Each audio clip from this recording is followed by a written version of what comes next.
Gold, trusted gold buyers. మీరు తాకట్టు పెట్టిన బంగారాన్ని విడిపించి ఈ రోజు ఉన్న మార్కెట్ ధరకు కొనబడను.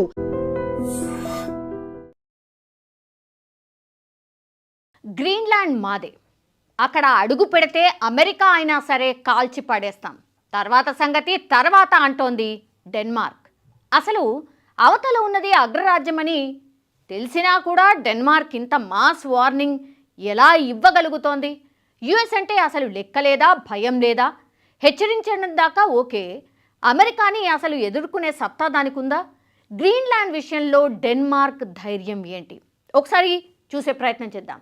అమెరికా గనక గ్రీన్లాండ్ని ఆక్రమించుకునేందుకు ప్రయత్నిస్తే ముందుగా కాల్పులు జరుపుతామని కూడా డెన్మార్క్ హెచ్చరిస్తోంది. కానీ దేనితో? ఇదే ఇప్పుడు ప్రపంచ దేశాల్లో మెదులుతున్నటువంటి ప్రశ్న.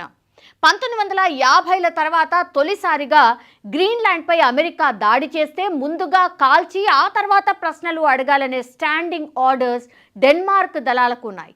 అయితే నిజంగా సైనిక దండయాత్ర కానీ వెనిజులా లాంటి మిలిటరీ ఆపరేషన్ కానీ జరిగినప్పుడు డానిష్ ఆర్మీ అమెరికా శక్తిని ఎదుర్కోగలదా అనే వాదన కూడా లేకపోలేదు. ప్రెసిడెంట్ ట్రంప్ గ్రీన్లాండ్ని ఏదో రకంగా తమ సొంతం చేసుకోవాలనే పట్టుదలతో ఉన్నట్టు కనిపిస్తోంది. మంత్రమో తంత్రమో కుతంత్రమో అది ఏదైనా కావచ్చు, ఏ రకంగా అయినా సరే గ్రీన్లాండ్పై అమెరికా జెండా ఎగరవేయాలనే ఆలోచనతో ఆయన ఉన్నారు. అమెరికా పరిమాణంలో 1% కంటే చాలా తక్కువ ఉన్న గ్రీన్లాండ్ని నియంత్రించే డెన్మార్క్ ఇటువైపు కన్నేస్తే యుద్ధం తప్పదని హెచ్చరిస్తోంది కూడా. ఇప్పటికే 1952లో కోల్డ్ వార్ యుగంలో తన దళాలకు జారీ చేసినటువంటి ఆదేశాలను కూడా వెనక్కి తీసుకుంది. ముందు కాల్చండి, తర్వాత ప్రశ్నలు అడగండి అని క్లియర్ డైరెక్షన్ ఇచ్చేసింది కూడా. దాంతో ట్రంప్ కూడా శరవేగంగా ఆయన మూవ్ ఆర్ పావులు కదుపుతున్నట్టు స్పష్టంగా కనిపిస్తోంది. ట్రంప్ దూకుడు యూరప్ నాటో కూటమి దేశాల్లో ఉద్రిక్తతలను పెంచేసింది. అయితే అమెరికా గనక సీరియస్గా మిలిటరీ ఆపరేషన్ చేపడితే డానిష్ సైన్యం యుఎస్ వార్ పవర్ని తట్టుకోగలుగుతుందా అనే ప్రశ్నకు కూడా answer very very simple.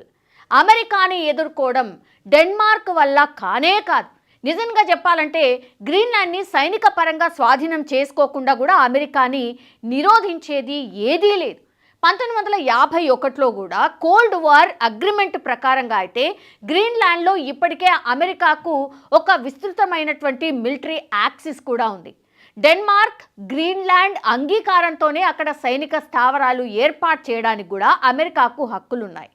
Arctic ద్వీపంలోని పిసిఫిక్ స్థావరంలో ఇప్పటికే 100 మందికి పైగా సైనిక సిబ్బందిని అమెరికా ఆల్రెడీ మోహరించేసింది కూడా. సో డెన్మార్క్తో ఒప్పందం ప్రకారంగా ద్వీపంలోని సిబ్బంది సంఖ్యని పెంచేసుకొని క్రమంగా ఆ భూభాగాన్ని స్వాధీనం కూడా చేసుకోవచ్చు. డెన్మార్క్ గ్రీన్లాండ్ను రక్షించగలదా అనేది ఇప్పుడు బిగ్గెస్ట్ డౌట్. ట్రంప్ సైనిక చర్య బెదిరింపును డెన్మార్క్ తీవ్రంగా పరిగణిస్తోంది కూడా. గ్రీన్లాండ్పై అమెరికా దాడి చేస్తే ముందుగా కాల్పులు జరిపి ఆ తర్వాత ప్రశ్నించండి అనే స్టాండింగ్ ఆర్డర్స్ కింద తమ ఆర్మీ ఉందని డానిష్ ప్రభుత్వం కూడా హెచ్చరిస్తోంది. ఇది 1952 సైనిక ఆదేశంలో భాగం. ఇది ఇప్పటికీ అమల్లో ఉంది. దాని ప్రకారంగా చూస్తే కమాండర్లు ప్రభుత్వం నుంచి అధికారిక ఆదేశాలు వచ్చేదాకా కూడా వెయిట్ చేయాల్సిన పని కూడా లేదు. దాడి చేసే దళాలపై ప్రతిదాడి చేసే స్వేచ్ఛ డానిష్ బలగాలకి ఆల్రెడీ ఉంది. గ్రీన్లాండ్ని తిరిగి ఆయుధీకరణ చేయడానికి కూడా డెన్మార్క్ దాదాపు $14 బిలియన్ ఖర్చు చేస్తోందని డానిష్ డిఫెన్స్ మినిస్టర్ కూడా ఆల్రెడీ చెప్పినటువంటి సిట్యుయేషన్. సో డెన్మార్క్ ఎంత ధైర్యంగా కనిపిస్తున్నప్పటికీ కూడా ఆ దేశం దగ్గర ఉన్నటువంటి చాలా పరిమితమైనటువంటి సైనిక బలం వాస్తవాలను కాదనలేం. అమెరికా మిలిటరీ మ్యాన్ పవర్ ఇతర నాటో సభ్య దేశాల కంటే చాలా ఎక్కువగా ఉందని కూడా అందరికీ తెలిసిందే. గ్లోబల్ ఫైర్ పవర్ ర్యాంకింగ్ ప్రకారం అయితే సైనిక బలం పరంగా అమెరికా అగ్రస్థానంలో ఉంది. డెన్మార్క్ 45వ స్థానంలో ఉంది. నాటో కూటమిలోని మిగిలిన 21 లక్షల మందితో పోలిస్తే గనక ఒక్క అమెరికా దగ్గరనే 13 లక్షల మంది సైనిక సిబ్బంది ఉన్నారు. వాస్తవానికి నాటోలో డెన్మార్క్ అత్యల్ప సంఖ్యలో ఉంది. అంటే 20,000 మంది సాయుధ దళాలు మాత్రమే కలిగి ఉంది.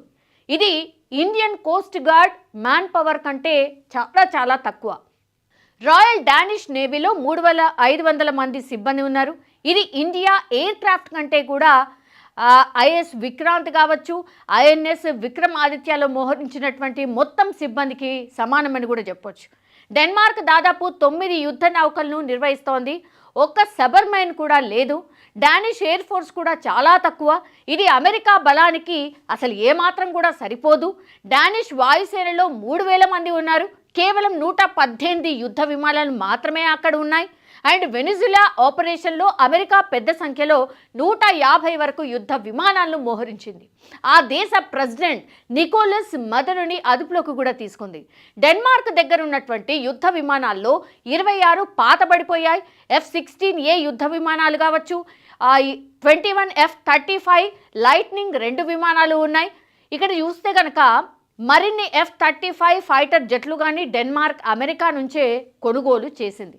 సో డెన్మార్క్ ముందున్న మరో సవాలు ఏమిటంటే ఇప్పుడు తక్కువ సమయంలోనే దళాలను మొబిలైజ్ చేయడం.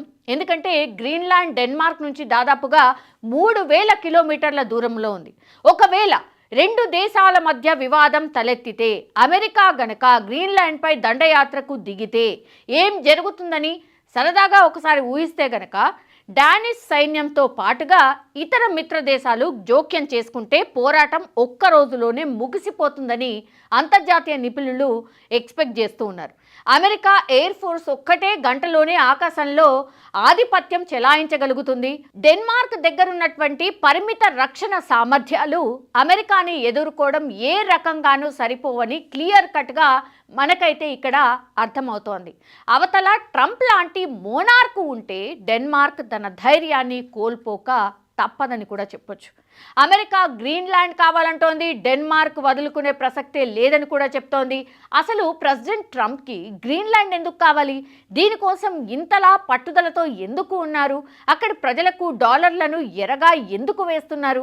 గట్టిగా 60,000 మంది జనాభా కూడా లేని ద్వీపం కోసం ట్రంప్ ఇంతలా ఎందుకు తహతహలాడుతున్నారు? అసలు గ్రీన్లాండ్ నుంచి ట్రంప్ ఏం ఆశిస్తున్నారు అంటే గనక గ్రీన్లాండ్ అంశం ప్రపంచ రాజకీయాల్లో హాట్ డిబేట్గా మారిపోయింది. 60,000 లోపు జనాభా ఉన్న ఒక మంచు ద్వీపం కోసం అగ్రరాజ్యం అమెరికా ఎందుకింత ఆరాటపడుతోంది? డెన్మార్క్ ససేమిరా అంటున్నా ట్రంప్ వదలని విక్రమార్కుల్లా ఎందుకు ప్రయత్నిస్తూ ఉన్నారు అనే ప్రశ్నలు ఇప్పుడు పెద్ద ఎత్తున వినిపిస్తున్నాయి. ఇందుకు భౌగోళిక రాజకీయ వ్యూహాత్మక కారణాలు ఉన్నాయి. అందుకే కొత్త సంవత్సరం మొదలైనప్పటి నుంచి కూడా గ్రీన్లాండ్ని స్వాధీనం చేసుకోవాలని ట్రంప్ పట్టుదలతో ఉన్నాడు. ఆ ద్వీపం అమెరికా జాతీయ భద్రతకు చాలా ముఖ్యమైంది. అంతేకాదు ఎలాగైనా సరే గ్రీన్లాండ్ అమెరికా ఆధీనంలోకి రావాలని కోరుకుంటున్నారు. అందుకోసమే ఆ ద్వీపాన్ని డెన్మార్క్ నుంచి కొనుగోలు చేయాలనే ఆలోచనని అమెరికా ముందుకు తీసుకొచ్చింది. ఇది వర్కౌట్ కాకపోతే బలవంతంగా స్వాధీనం చేసుకునే అవకాశాలు కూడా ఉన్నాయనే వాదనలు కూడా ఉన్నాయి. ట్రంప్ తన గ్రీన్లాండ్ కుట్రని సమర్థించుకోవడానికి కొన్ని రోజులుగా ఆర్కిటిక్ ప్రాంతం రష్యా, చైనా నౌకలతో నిండి ఉందని ఖచ్చితమైనటువంటి ఆధారాలు ఏవీ లేకుండానే చెప్తున్నారు. అంటే ట్రంప్ మాటల వెనుక ఒక స్పష్టమైన వాస్తవం దాగి ఉంది. ఇది గ్రీన్లాండ్ వ్యూహాత్మక స్థానం. యూరప్, ఉత్తర అమెరికా మధ్య ఉన్న Greenland America ballistic missile defence సిస్టమ్కి ప్రాంతంలోని నౌకల పర్యవేక్షణకు కీలకమైనటువంటి ప్రదేశం అది. అయితే ఇదొక్కటే ట్రంప్ని ఆకర్షించలేదు. చైనా ఎగుమతులపై ఆధారపడ్డాన్ని తగ్గించే ప్రయత్నాల్లో భాగంగా కూడా గ్రీన్లాండ్లోని విస్తారమైనటువంటి కీలక ఖనిజ నిక్షేపాలపై డొనాల్డ్ ట్రంప్ దృష్టి సారించినట్టు కూడా చెప్తున్నారు. సో గ్రీన్లాండ్ ద్వీపం ఆర్కిటిక్ మహాసముద్రం, అట్లాంటిక్ మహాసముద్రం మధ్య ఉంటుంది. ఇది భౌగోళికంగా చూస్తే ఉత్తర అమెరికాకు వ్యూహాత్మక స్థానంగా కనిపిస్తోంది. రష్యా నుంచి అమెరికాకు ఏదైనా ముప్పు పొంచి ఉంటే అది ఆర్కిటిక్ మీదుగానే వచ్చే అవకాశం ఉంది. గ్రీన్లాండ్లో అమెరికాకు ఇప్పటికే తులే ఎయిర్ బేస్ కూడా ఉంది. ఈ ద్వీపం అమెరికా ఆధీనంలో ఉంటే రష్యా కదలికలను మరింత నిశితంగా క్షుణ్ణంగా గమనించవచ్చు. ఆర్కిటిక్ ప్రాంతంపై పట్టు సాధించాలంటే గ్రీన్లాండ్ అత్యంత కీలకమైన స్థావరం. అంతేకాదు ఈ మంచు ద్వీపం కింద అపారమైనటువంటి సహజ సంపద కూడా దాగుంది. వాతావరణ మార్పుల వల్ల మంచు కరగడంతో ఖనిజ సంపద వెలికి తీయడం ఇప్పుడిప్పుడే సులభతరంగా మారుతుందని కూడా ఎక్స్పెక్ట్ చేస్తున్నారు. సో స్మార్ట్ ఫోన్స్ అనుకోండి, ఎలక్ట్రిక్ వాహనాలు అనుకోండి, శాటిలైట్లు, అట్లాగే అత్యాధునిక ఆయుధాల తయారీకి అవసరమైనటువంటి రేర్ ఎర్త్ ఖనిజాలు అక్కడ పుష్కలంగా ఉన్నాయి. ప్రస్తుతం వీటిపై చైనా ఆధిపత్యం కొనసాగుతోంది. గ్రీన్లాండ్ అమెరికాకు దక్కితే గనక చైనాపై ఆధారపడాల్సిన అవసరం ఇక మీదట ఉండదు. వీటితో పాటుగా అపారమైనటువంటి చమురు, సహజ వాయువు నిల్వలు కూడా అక్కడ ఉన్నాయని అంచనా వేస్తూ ఉన్నారు. సో గ్రీన్లాండ్పై తన ప్రభావాన్ని పెంచుకోవడానికి చైనా ప్రయత్నిస్తోంది. అక్కడ ఎయిర్పోర్ట్లు నిర్మించడం కావచ్చు, మైనింగ్ ప్రాజెక్టుల్లో పెట్టుబడులు పెట్టడం ద్వారా ఈ ఆర్కిటిక్ రీజియన్లోకి ప్రవేశించాలని డ్రాగన్ ప్రయత్నాలు చేస్తోంది. సో గ్రీన్లాండ్ డెన్మార్క్ నుంచి విడిపోయి స్వతంత్ర దేశంగా మారితే గనక దాన్ని తమ వైపు తిప్పుకోవాలనేది చైనా ప్లాన్. దీన్ని అడ్డుకోవాలంటే గ్రీన్లాండ్ను తామే దక్కించుకోవాలని అమెరికా ప్రస్తుతం భావిస్తోంది. మరోవైపు గ్లోబల్ వార్మింగ్ కారణంగా ఆర్కిటిక్ మంచు వేగంగా కరుగుతోంది. దీనివల్ల ఆసియా, యూరోప్ మధ్య ప్రయాణ దూరాన్ని తగ్గించే కొత్త సముద్ర మార్గాలు ఏర్పడుతున్నాయి. ఈ మార్గాలపై గ్రీన్లాండ్ పట్టు సాధిస్తే గనక భవిష్యత్తులో ప్రపంచ వాణిజ్యం అమెరికా నియంత్రణలోకి వెళ్తోంది. ఇదిలా ఉంటే గనక గ్రీన్లాండ్ ప్రస్తుతం డెన్మార్క్ ఇచ్చే వార్షిక రాయితీ మీద ఆధారపడి నడుస్తోంది. సో దీన్ని ఆసరాగా చేసుకొని ఇప్పుడు డెన్మార్క్ మీదున్న ఆర్థిక భారాన్ని తగ్గిస్తాం, గ్రీన్లాండ్ను అభివృద్ధి చేస్తామని ట్రంప్ బంపర్ ఆఫర్ ఇస్తున్నారు. ఇక్కడున్న 60,000 మంది ప్రజలకు మెరుగైన ఉపాధి కావచ్చు, పెట్టుబడులు ఆశ చూపి రియల్ ఎస్టేట్ డీల్ తరహాలో దీన్ని ముగించేయాలి అనేది ట్రంప్ పక్కా ప్లాన్. డెన్మార్క్ మాత్రం అమెరికా ప్రతిపాదనని ప్రస్తుతం తిరస్కరిస్తోంది. సో గ్రీన్లాండ్ని దక్కించుకోవడానికి ఎన్ని సునాయాస ప్రయత్నాలు ఉన్నాయో అవన్నీ కూడా ట్రై చేద్దామనే ధోరణిలో ఉన్నారు ట్రంప్. అవేవి వర్కౌట్ కాని పక్షంలో అమెరికా పవర్ ఏంటో చూపించాలి, దాన్ని సొంతం చేసుకోవాలనే ప్లాన్తో ఉన్నట్టు స్పష్టంగా కనిపిస్తోంది. అందుకోసమే డెన్మార్క్ ప్రజలపై డబ్బుని వెదజల్లుతూ వాళ్ళని సిద్ధపరుస్తున్నట్టు కనిపిస్తోంది. ఈసారి డెన్మార్క్ ప్రభుత్వాన్ని పక్కన పెట్టేసి గ్రీన్లాండ్ ప్రజలకు భారీ ఆఫర్ కూడా ఇస్తూ ఉన్నారు. అక్కడుండే ప్రతి వ్యక్తికి 10,000 నుంచి $1,00,000 దాకా ఇచ్చి తమ వైపు తిప్పుకోవాలని చూస్తూ ఉన్నారు. కానీ గ్రీన్లాండ్ ప్రజలు ఇందుకు ఒప్పుకోవట్లేదు. 1867లో రష్యా నుంచి అమెరికా అలస్కాను కొన్నప్పుడు కూడా అనేక విమర్శలు వచ్చాయి. కానీ ఇప్పుడు అదే అమెరికాకు అతిపెద్ద ఆర్థిక రక్షణ కవచం, అదే హిస్టరీని గ్రీన్లాండ్ ద్వారా రిపీట్ చేయాలని ట్రంప్ ఇప్పుడు తహతలాడుతున్నారు. అయితే డెన్మార్క్ ప్రధాని ఇది అసాధ్యమని కొట్టిపారడమే కాదు, గ్రీన్లాండ్ ప్రజలు తమ భూభాగం అమ్మకానికి లేదని కూడా స్పష్టం చేయడంతో ఈ వివాదం ఇప్పుడు దౌత్యపరమైనటువంటి చిక్కుముడిగా మారిపోయింది.